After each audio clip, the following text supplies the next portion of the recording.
Welcome to the first battle of the East Blue Saga tournament. Today, as our day 1 fight, we will see a bout between the bounty hunting duo Johnny and Yosaku versus 1-2 Jango, the ex-captain of the Black Cat Pirates and now a seaman recruit in the Marines. As determined by a roulette, the battle is going to take place on the Gecko Islands, the hometown of Usopp and Yasopp, Syrep Village.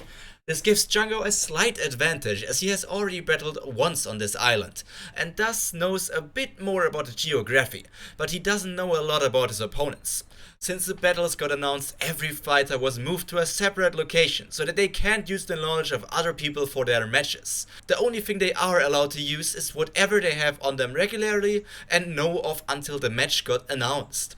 While Johnny and Yosaku have never been to Syrep Village, they know about their opponent. As bounty hunters, they study the bounties of pirates in the East Blue, and because of this they know about Jango and his hypnotism tricks. Both sides have something that puts them at a slight advantage, which makes this almost even again. One side with a geographical advantage and the other with a battle information advantage.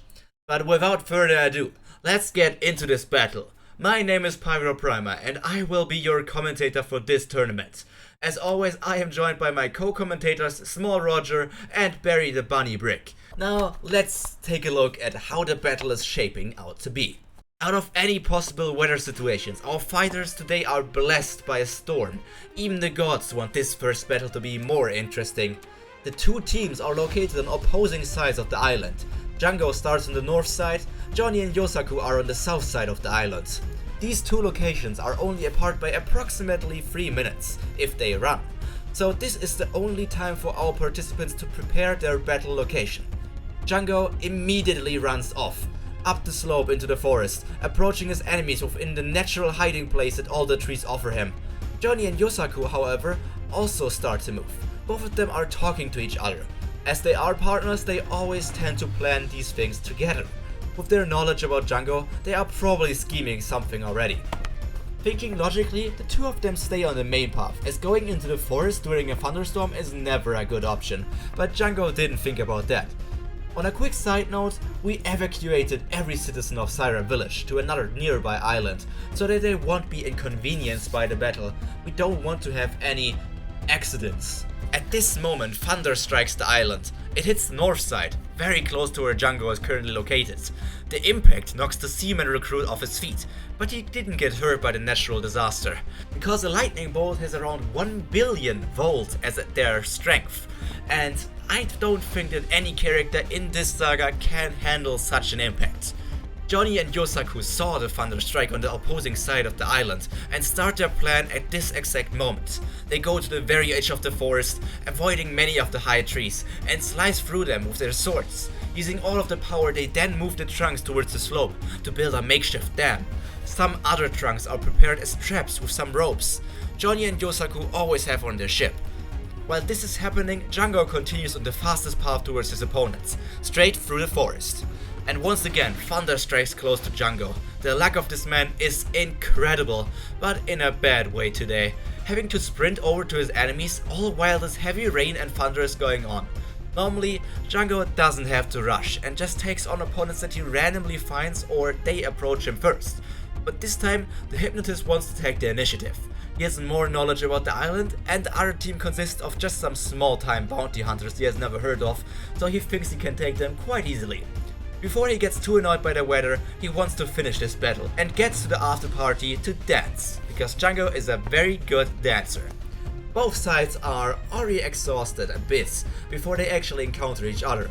Jango has to sprint through the forest and the rain is weighing him down, plus the shock from the two thunderbolts has also taken a toll on him. Johnny and Yosaku, on the other hand, well, they exhaust themselves with their wood cutting preparations, and cutting through trees with their swords is not the easiest feat as well. Now they see each other for the first time.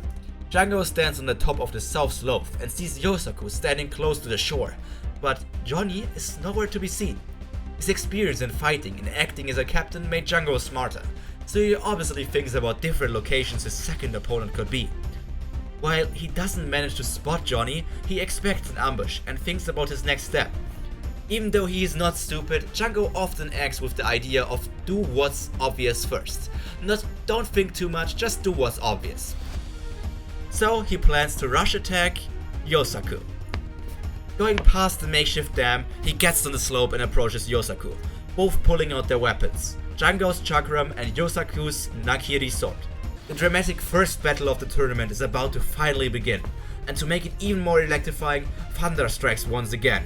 The north side gets hit by another lightning bolt. In this moment, Yosaku yells at Jango, "Hey, you weakling! Couldn't make it as a pirate, so you begged to become a marine? Well, if you are already used to losing, this won't be anything new to you." Yosaku turns his back towards Jango and claps on his own butt, trying to anger Jango. As simple-minded as Jango is, he reacts to this taunt, so he starts using his chakram as a pendulum and tries his hypnotism technique. Agitated as he is, it turns out not to work. Plus, Yosaku already knew about Jango's special ability, making it even easier to dodge or avoid the ability. However, while all this was happening, Johnny had enough time to react to Yosaku's signal. Just as they planned, Johnny would start moving after Yosaku claps on his butt. First, they decided to make a makeshift dam to gather water in it, and over the past minutes, enough water gathered from the storm to actually use this plan. At first, only the tree trunk used to store up the water gets kicked down the slope by Johnny, but Jango with his acrobatic skills manages to dodge the tree trunk. Yosaku also gets out of the way. Now Jango sees Johnny. On his north side stands Johnny, on his south side stands Yosaku, and his west and east side are blocked off by the natural walls created by the slope. When the stored water from the dam starts to rush down the slope, there's only one thing Jango can think of. I don't want to get hit by that stuff. So with his jumping and dancing abilities, he grabs onto the nearby wall and clings onto it with all his might until all the water has passed by. Yosaku is too busy laughing at Jango, continuing with his attempt to taunt the newcomer marine, that he himself gets swept away by the water and flushed into the ocean. After this event, Jango jumps back down from the wall. He knows that Johnny is behind him, but in a 1 vs 2 situation, it's best to take care of one opponent as fast as possible to make the battle even again. So without hesitation, he rushes down the remaining part of the slope, going after the unstable Yosaku. At the top of the slope, Johnny smiles. Even though his partner made a mistake by getting hit by the water, everything is still fine. Maybe that even was a part of Yosaku's plan that he didn't tell Johnny about. After all, to trick the enemy successfully, you also need to trick your comrades. Johnny thinks very highly of his partner, especially after he almost lost him to a case of scurvy. When Jango reaches the end of the slope, he stumbles over a tripwire, activating the trap that Johnny and Yosaku have set up prior to the battle. While getting back up, he sees 2 tree trunks from the left and right charging straight at him. Jango was almost caught off guard by being taunted by Yosaku, and then seeing him get hit by their own water trap, but if Jango has one thing, it is his acrobatic skills. He jumps up as fast as he can to dodge the trap, but his feet still get hit by the trees. He screams out in pain before landing on his feet again. In the meantime, Johnny started sprinting towards the ex-pirate, and Yosaku managed to get back on his feet and outside of the water. The 2 bounty hunters are used to fighting together, and in unison, they swing their blades at Jango. With the already accumulated exhaustion, Jango dances out of the way, but his marine clothing gets tattered a bit by the attacks. In return, the hypnotist swings his chakram around him 360 degrees, which hits the bounty hunter duo and cuts them on their chest.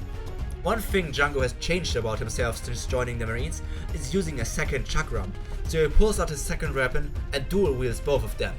Once again, he tries to hypnotize his opponents, when, without giving him any time to react, both bounty hunters dash straight at him.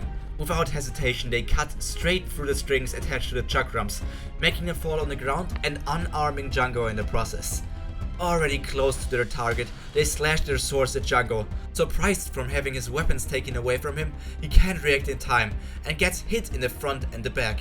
2 clean hits from the bounty hunting duo and the target is on the ground. Just to make sure, as the 2 of them don't want to worry about their opponent getting back up, they slam the back of their swords against the body on the ground over and over again. And there it is, the result of our first battle in the East Blue Saga tournament. The winners are Johnny and Yosaku. Using their weather to their advantage and preparing against their opponent has given them the edge to win this battle. Plus their durability and endurance are a lot better compared to Jango. Jango having to sprint over to them and having to deal with trap after trap and multiple enemies at once was just too much for him. The number advantage was the reason for their win. especially after his swift feet got hurt from the tree trunk trap. That probably also awakened some bad memories for him, as the young Usopp pirates Tamanegi, Ninjin and Piman used a similar tactic against him in their battle. Barry, Roger, what do you have to say about this battle?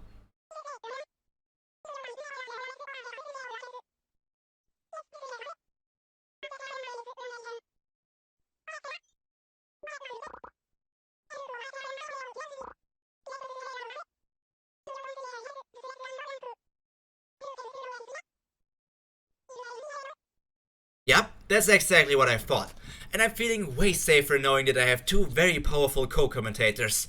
But for today, that's all. I hope you enjoyed the first battle and already look forward to the next battle, which will be between the mercenary Eric and the butler Mary. To not miss future battles, you should really consider clicking on that subscribe button. But for now, that's all from me, and all that is left to say is stay happy, stay healthy, and most importantly, stay cultured. Pyro out.